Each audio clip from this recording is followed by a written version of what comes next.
Everyone warned you about the quiet after divorce. They never warned you about the echo, the empty side of the bed, the unused mugs, the silence that feels hostile. You thought you were healing, slowly, painfully, piece by piece, until one evening someone knocked. You opened the door and saw a face you knew better than your own. Not your ex, her sister, the person who once hugged you at your wedding and swore your love would last forever. She looked nervous, guilty, terrified, and she said 5 words that changed everything. We need to talk about her. But before I tell you what happened that day, remember to subscribe, leave a like, and share your thoughts in the comments. Everyone warned you about the quiet after divorce. They never warned you about the echo. That line replayed in your head as you stood there, hand still on the doorknob. The hallway light spilled across your living room floor while her sister stepped inside. You had not seen her since the breakup was final. Not at the courthouse, not at the apartment when you moved your things, not even during the long, painful weeks when your ex packed her life and erased yours. But there she was now, coat half-zipped, cheeks red from the cold, eyes moving around like every corner of your home might explode. You tried to speak, but your voice caught. You had no reason to be nervous, yet your body told a different story. You felt exposed, like she could see the wreck you had turned into. "Thank you for letting me in," she said, hugging her arms tight. You nodded. "You should sit." She did not. She stayed near the doorway like she needed a clear exit, like staying too long might ruin something fragile. You watched her take a breath that seemed to shake all the way to her bones. "I know you hate me," she said. You looked away. You did not hate her. You hated the story, the ending, the betrayal you still had no full truth for. Her sister knew pieces you never received. That alone created distance. "Why are you here?" You asked. She pulled out her phone. Her hand shook. "Because she is getting worse." Your chest tightened. You tried to keep your face calm. "She wanted the divorce," you said. She walked away. "I know." Her voice cracked. "But things are not what you think." You felt anger rise fast. "She cheated. I found the messages. I found everything." "She did." The words came out sharp. "But you do not know the reason." You laughed, but it sounded broken. "There is a reason for sleeping with someone behind your spouse's back." She was scared. You took a step back. "Scared of what?" She finally moved toward the couch.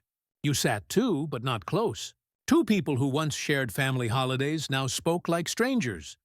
"She is not with him anymore," her sister said. "It fell apart." "That does not fix anything." "No, it does not." She looked at the floor. "She told me to give you this." She placed a folded letter on the coffee table. White envelope. Your name in handwriting you knew from birthday cards, grocery lists, love notes left on your pillow.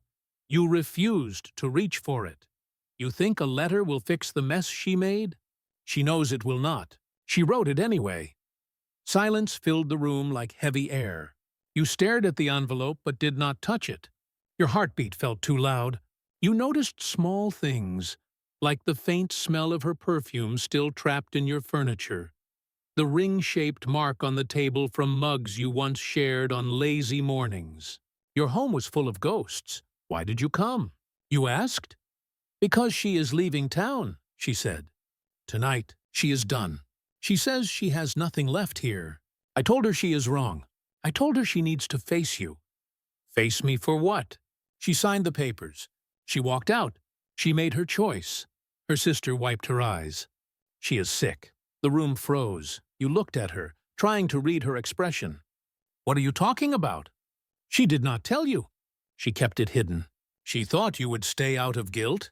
You shook your head. "You are lying. This is guilt talk." This is her trying to clean her conscience. "I wanted to protect her," her sister whispered. "But I cannot do it anymore. I have been watching her fall apart. She lost weight. She shakes.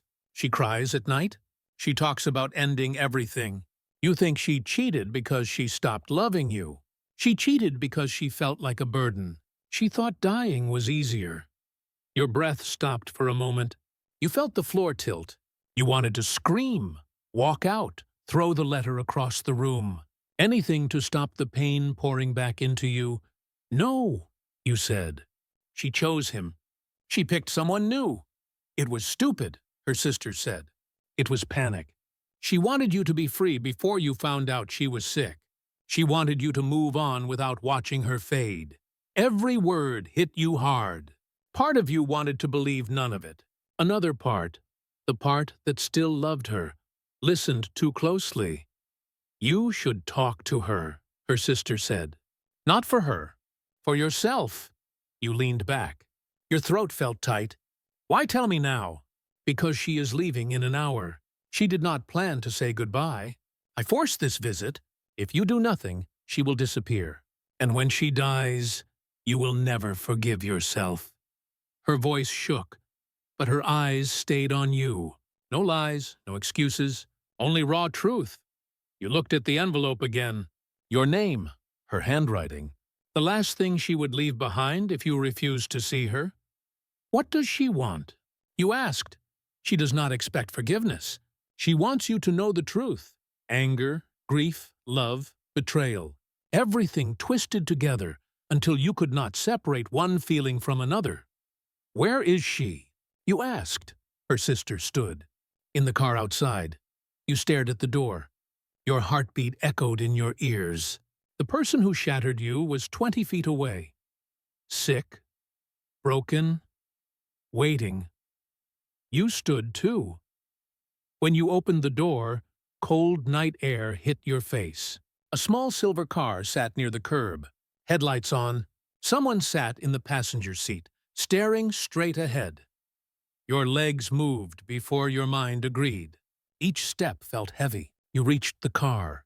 The window rolled down, and there she was, thinner, pale, eyes swollen from crying. "Hi," she whispered. You did not speak. You only stared at the person you loved and lost. She looked at your hands. "I did not think you would come." Her voice trembled. Your chest burned. You opened the car door and stood beside her.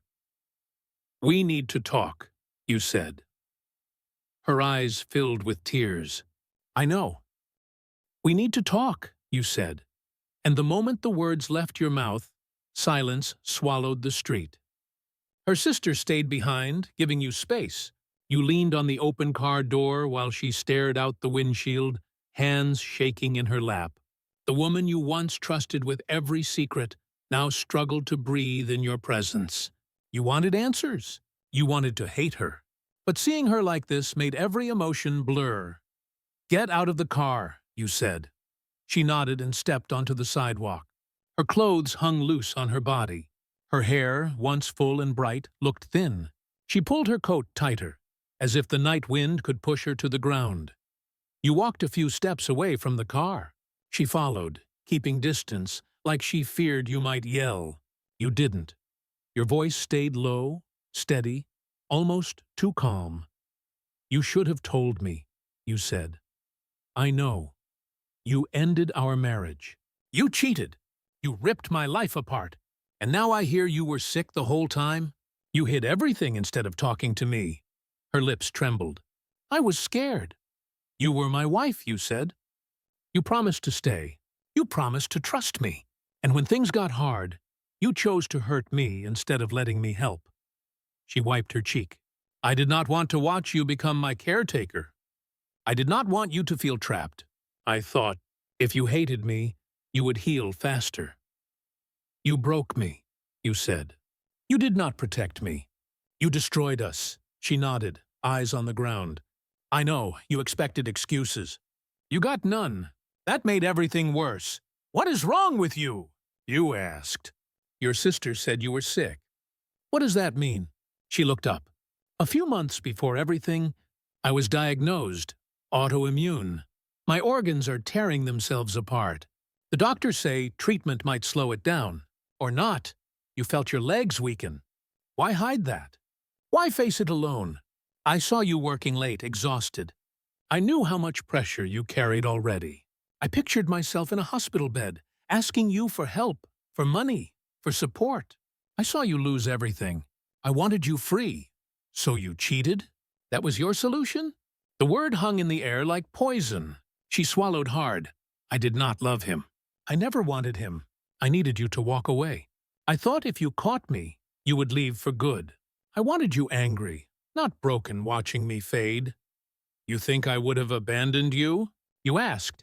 No, that was the problem. You would have stayed. You would have given up everything. And when I got worse, you would be stuck watching me disappear. Your heartbeat pounded. You stepped closer. You were not dying when you walked out. You were still in our home. You were still mine. She choked on a breath. I felt like dead weight. I watched you sleep. I listened to your plans for our future. I knew I would ruin everything. I made the worst choice because I thought it was mercy. Her honesty sliced deeper than any lie. I hate what you did, you said. I hate it too. She looked at your face, scared of what she might read there. I think about you every day, she said. I wake up and reach for you like you are still next to me. Then I remember why I am alone. I ruined the only thing that mattered. You closed your eyes. For a moment, neither of you moved. Why leave tonight? You asked. Why run? I do not have strength for this place anymore, she said. Every street reminds me of you. Every corner holds a memory. I feel like a ghost here. My doctor is in another city. My treatment starts tomorrow. I thought disappearing would make it easier for both of us. And you were going to leave without saying goodbye. She nodded. Yes, you wanted to yell. You wanted to shake her. But the words stuck to your tongue. Her voice dropped to a whisper. Do you love someone else now? No. Do you hate me? No, you said. I wish I did. She closed her eyes, pain crossing her face. I know I do not deserve anything from you. But if there is something you want to ask, I will answer. You owe me the truth, you said. All of it. So she told you. About the diagnosis, the medication, the nights she cried in secret, the fear of becoming a burden, the guilt, the panic, the moment someone else gave her attention, and instead of asking for help, she made the worst mistake of her life. She told you how she tried to tell you the truth but kept choking, and how every day since the divorce felt like punishment. You listened. You did not interrupt. You never touched her. But your eyes stayed on her, heavy with every piece of hurt she gave you. When she finished, she looked drained. If you tell me to go, I will. If you want to tear up the letter, throw it away, never speak to me again. I understand. I came because my sister said I owed you the truth. You took a slow breath. You felt the weight of every memory.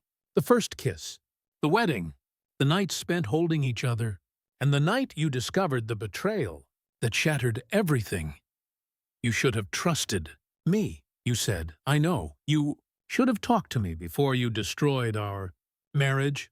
I know. You moved closer until you stood inches apart. Her eyes lifted to yours. You hurt me more than anyone ever has. I will live with that until the end, she said. I am not asking for forgiveness. I just wanted you to know I still love you, even if it is too late. Her voice broke on the last word. Tears fell down her cheeks. You reached out and touched her hand. She froze. Come inside, you said. She stared at you, stunned. Why? Because you are not leaving tonight. Her breath hitched. You have every right to push me away. Maybe tomorrow, you said. Not tonight. You took her hand and walked her into the apartment. The same space where love once lived, where heartbreak settled, where silence became your only companion. Now she stood inside again, fragile and scared. Her sister sat on the couch. When she saw both of you, relief washed over her face. Do you want tea? You asked. She nodded, hands trembling. While you boiled water, she sat at the table, silent. You placed a warm mug in front of her. She wrapped her fingers around it, steadying her breath. I do not know what tomorrow looks like, you said, but tonight you are staying here. She covered her mouth with her hand, tears falling. Thank you. You sat across from her, heart heavy, mind racing. As the clock moved past midnight, she leaned back in her chair, exhausted. You watched her eyelids droop. You should sleep, you said. Where? The couch. I will take the chair, she shook her head. You should take the bed, you answered softly. I cannot sleep there tonight. She looked away, ashamed. Moments passed. Slow, quiet, almost peaceful. She whispered, I missed you. You did not respond. You felt the truth, but saying it would break you. Instead, you stood and handed her a blanket. We will talk tomorrow. She nodded. If tomorrow comes, do not say things like that. She looked up, meeting your eyes. I am scared. You bent down and adjusted the blanket around her shoulders. Her breath shook as she felt your touch. She closed her eyes. You stepped back. You are safe here, you said. Her voice cracked. Thank you. You turned off the main light. She lay on the couch, small, fragile, holding the blanket like a shield. You sat in the chair nearby, watching her breathe, knowing sleep would not come to you. The room was quiet, but not empty anymore. After midnight, the apartment settled into a slow, uneasy calm. You sat in the chair, arms crossed, eyes half open, listening to her breath. Every few minutes, she shifted in her sleep, as if her body refused to rest. You watched her hands, thin, cold. Nothing like the woman who used to lace her fingers with yours and pull you across the kitchen for a kiss. Time changed her. Pain changed her. You hated that you still cared. Sometime near dawn, she woke. You heard a soft gasp, then the sound of her trying to sit up. She winced and pressed her hand to her ribs. You stood fast. What is wrong? She shook her head. My body is stiff in the morning. You should have woken me. She gave a weak smile. You needed sleep. You didn't answer. You helped her sit up. She breathed slow, waiting for the pain to settle. Thank you, she whispered. The morning light arrived pale and dull through the curtains. You went to the kitchen and made simple breakfast. Toast, eggs, tea. She tried to help, but her hands trembled so much the fork slipped from her fingers. Sit, you said. I will do it. She sat. Her sister walked in from the guest room, eyes puffy from crying. She froze when she saw both of you at the table. No one spoke for a moment. You placed a plate in front of your ex-wife. She stared at it like she didn't deserve food. Eat, you said. I will try. Her sister sat across from her. I called the doctor, she said. They are waiting for her, but they need paperwork, reports, test results. She has everything in her suitcase. Your chest tightened. You planned to leave with no plan? Your ex-wife whispered. I didn't think I deserved help. The sentence hit harder than anything she said last night. You sat down, trying to keep your voice steady. You need to take the treatment. You need to fight. She shook her head. Treatment does not promise anything. It might slow things. It might do nothing. I do not want to put you through all that. You are deciding for me, you said. You did that once before. It destroyed us. You are doing it again. She closed her eyes. I hurt you. I do not want to do it again. You leaned forward. Let me decide if staying hurts or heals. Her sister nodded, wiping her cheek. He is right. Your ex-wife stared into her tea, voice barely there. I am afraid. You are supposed to be, you said. Everyone is afraid. But you do not walk away from the people who care about you. Tears rolled down her face. She tried to hide them, but her body shook with quiet sobs. You reached across the table and took her hand. She let you.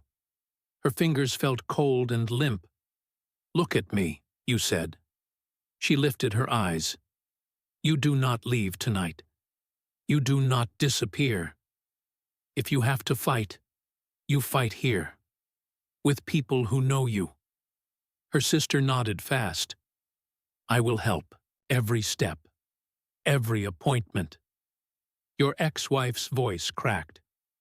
"Why are you both doing this? I broke everything." You stayed silent for a moment. Words came slow. "Because I loved you," you said. "And even after everything, some pieces never died." She covered her mouth. Her shoulders shook. Her sister moved around the table and hugged her tight. You watched them, heart heavy, unsure what this meant for tomorrow. After breakfast, you helped her sort the medical papers, prescriptions, test results, doctor's notes. Some showed dates from months before the divorce. She had been terrified longer than you knew. Her sister drove to the pharmacy for refills. You stayed behind to help your ex-wife walk. Her legs were weak, like she had aged years in a season. She sat on the couch and leaned back. You sat across from her.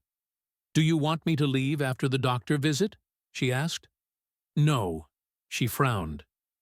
"I thought you hated me." "I hate what you did," you said. "Not who you are." A tear slid down her cheek. "I never wanted another man. I never wanted anyone but you." You swallowed hard. "Then why him?" She looked away. "He listened. Not because he cared. Because he wanted something. I was scared and tired. I wanted to feel strong for 1 second. Instead, I ruined everything." You sat there, feeling the sting all over again. Pain did not vanish just because the story changed. "I cannot promise what happens next," you said. "But today, you stay." She nodded. "Thank you." When her sister returned, the three of you left the apartment. The walk to the car was slow. She held your arm for balance. You felt her weight, light and fragile, like someone who lost more than a marriage. At the clinic, you sat in the waiting room while she met the doctor.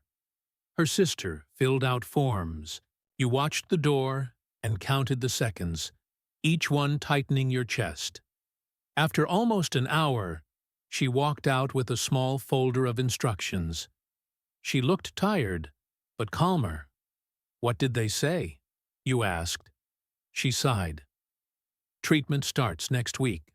Weekly visits, medication, diet changes, rest." You nodded. "Good." She looked nervous. "I will pay for it. I do not want to rely on you." "I didn't ask about money." "I know." You stepped outside into the sunlight. Her sister said she needed to pick up more things from her apartment. You offered to drive your ex-wife back to your place. Inside the car, the silence felt different. Not angry, not cold. Heavy, but gentle. She spoke first. "Do you remember our first year together?" "Yes." "We used to talk about growing old, about raising kids, about helping each other when health fails." Her voice cracked. "I wanted those years with you, but I was too weak to face the idea of you watching me fall apart." You gripped the steering wheel. "That was our promise. You had no right to throw it away." She wiped her eyes. "I know." Back home, she sat on the couch while you brought water and a blanket. The apartment felt alive again, filled with something delicate and painful. You sat beside her, close enough to feel her breath. "I hurt you," she said.